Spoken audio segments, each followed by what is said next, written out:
Sylvester Stallone's name instantly evokes images of strength, determination, and the resilience to keep fighting no matter the odds. His roles as Rocky Balboa and John Rambo have become icons of cinema, representing the underdog who never quits. For over 50 years, Stallone has been synonymous with perseverance, teaching millions that defeat is only permanent if you stop trying. However, his journey to fame was anything but easy. Behind the powerful characters and iconic performances lies a story of rejection, struggle, and immense personal loss. Stallone's rise to fame wasn't handed to him.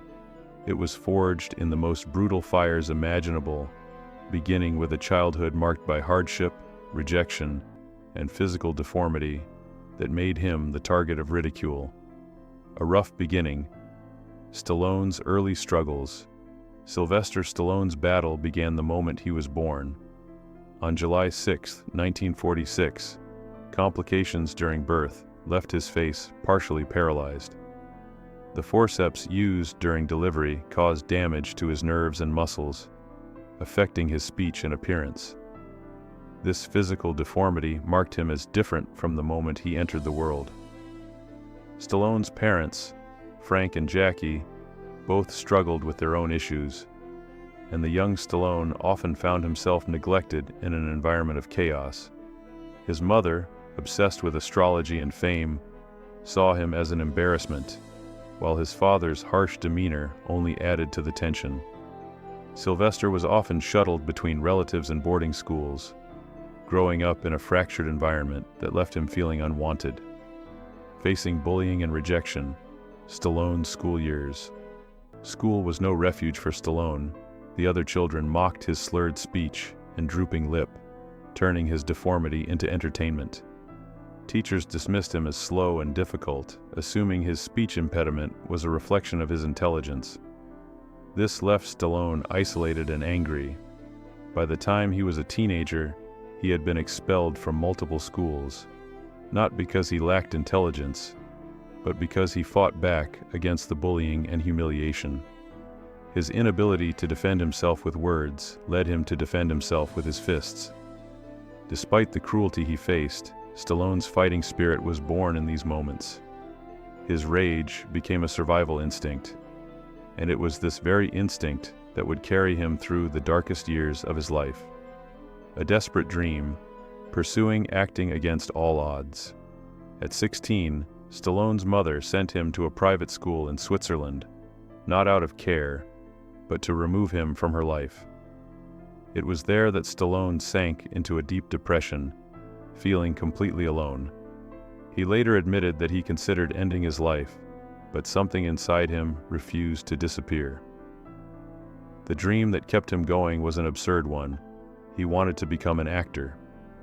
With no degree, no prospects, and no plan, Stallone returned to New York in the late 1960s, a city known for chewing up dreamers.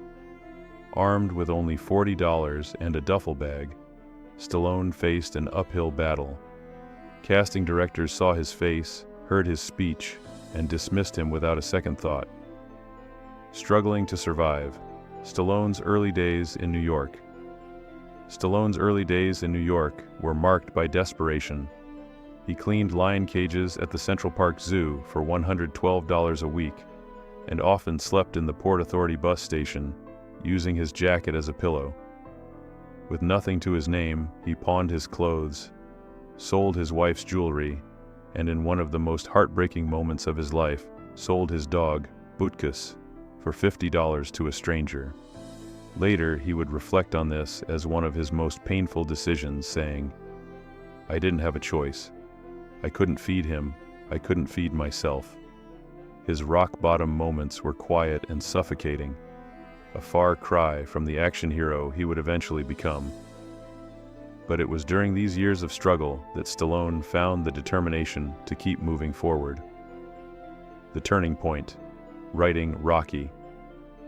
In 1975, everything changed for Stallone. One night, he watched a boxing match between Muhammad Ali and Chuck Wepner, a fighter who was not expected to last more than a few rounds. Yet Wepner endured 15 brutal rounds, refusing to quit despite the punishment. In that moment, Stallone saw himself in Wepner, a man who refused to stay down. Inspired by the fight, Stallone spent 3 days straight writing the script for Rocky, a film about an underdog boxer given one shot at greatness. It was his chance to pour his struggles, rejections, and pain into a story that could change his life. The script was a beacon of hope, a lifeline he clung to in his darkest hour, fighting for his dream, the battle for Rocky. Stallone's script for Rocky quickly attracted the attention of Hollywood producers.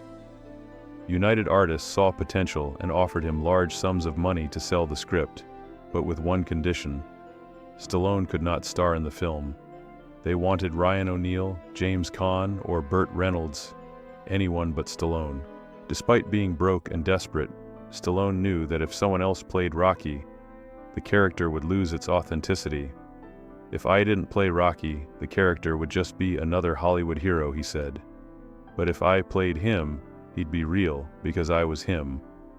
Stallone turned down offers of up to $400,000, knowing that playing the role himself was the only way the film would have meaning. After much negotiation, the studio agreed to let him star in the film for a fraction of the original offer. Filming Rocky, a dream on a shoestring budget. Filming Rocky was a grueling, low-budget experience. Stallone and the cast worked with borrowed equipment and untrained extras, often filming in freezing conditions with a tight schedule. Despite the odds, Stallone was determined to make the film work. He wrote scenes the night before they were shot and choreographed the iconic fight sequences in his head during sleepless nights.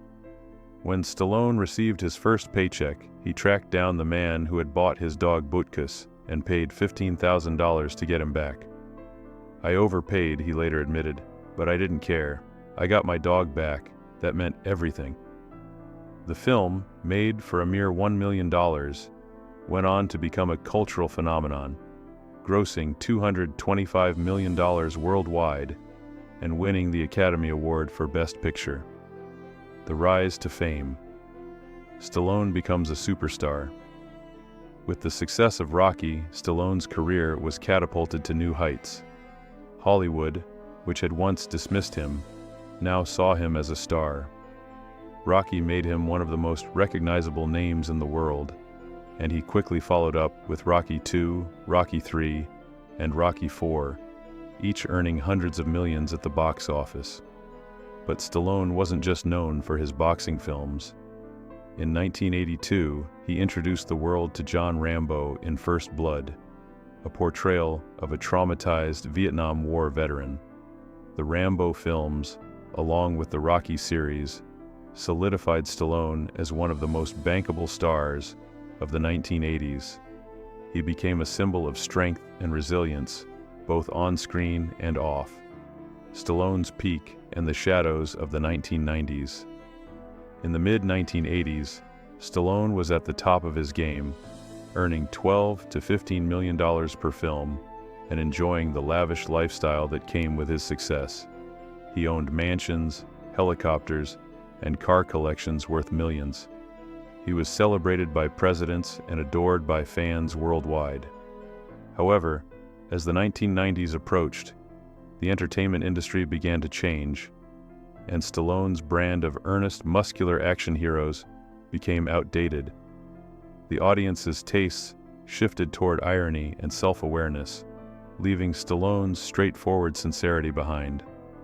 This shift in the industry led to a string of failures in the 1990s, including films like Stop or My Mom Will Shoot and Judge Dredd, which were panned by critics and failed at the box office. Fighting against irrelevance. Stallone's struggles in the 1990s. The 1990s were a humbling decade for Stallone. The films that had once made him a global icon were now seen as outdated and new. Younger stars were taking over. Stallone's earnest action hero persona, which had once captivated audiences, was now a punchline. Movies like Stop or My Mom Will Shoot, 1992, Judge Dredd, 1995, and Assassins 1995 were critical and commercial failures. Stallone's career seemed to be fading, and the man who had once embodied the American dream was now struggling to find his place in an evolving industry. But just as he had done in the past, Stallone refused to give up. Stallone's resurgence, reinventing himself. Despite the failures of the 1990s, Stallone found a way to reinvent himself in the 2000s. He returned to his roots with Rocky Balboa, 2006, which garnered critical acclaim and restored his place in Hollywood. He also revived his role as John Rambo in Rambo, 2008, proving that he still had the strength and relevance to captivate audiences. Stallone's ability to adapt and remain resilient, even in the face of adversity, showed the world that the true strength of a fighter lies not in his punches, but in his refusal to stay down. Today, Sylvester Stallone's legacy is not just that of a movie star, but of a man who fought for everything he achieved and refused to give up, no matter the odds.